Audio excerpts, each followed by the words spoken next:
How is your inner critic trying to serve you?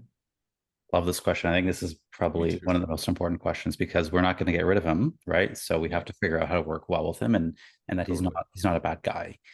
He might sound bad, he might say negative things, but ultimately there's a good reason there, right? So for me, with respect to what I was just sharing before in the professional sense, there's a few things he's trying to do for me. How he's trying to serve me. One, he's criticizing me before anyone else can.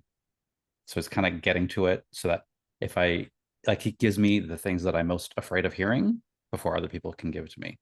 So there's nothing you can criticize me about that I haven't already criticized myself about.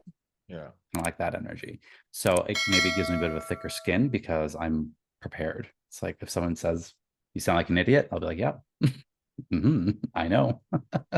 I wouldn't say that to them, but like it's not like it's a bit of a buffer because I've already thought that about myself.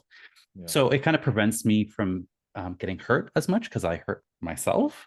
So it's like if I hurt myself, then no one else can do it.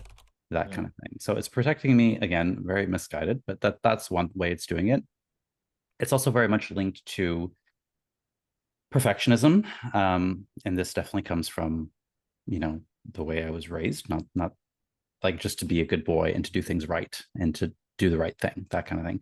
Yeah. So my inner critic will always find ways for me to improve and get better, which is not necessarily a bad thing, right? There's I've been, my journey has been finding where I have a high value for excellence and quality in the work that I do and find that balance where it turns into perfectionism. And that's where I've kind of been playing. It's like, okay, I want to have a high degree of quality in the work that I do and put it into the world. It's very important to me. Nothing wrong with that.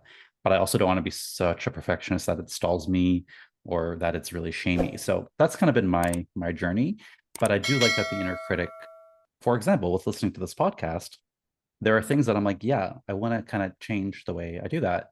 Or I don't want to, I don't want to say those things as much, or I want to focus on this. And in that way, it's been very beneficial because it has told me where I need to improve. And so, if I take out the shamey out of it, the shame part out of it, I can say, okay, here are the things I truly do want to improve on. And it kind of finds those for me, picks them out for me, not in a kind way, not in a constructive feedback way, in a mean way, but at least it's there. Um, and I will say people who tend to have a louder inner critic tend to be perfectionists as well. And at the root of all this, we know is shame. Shame is Yeah. at the root of all of it. So yeah, I would say those are the main two ways. Criticizing me before everybody else does and showing me the ways that I can improve.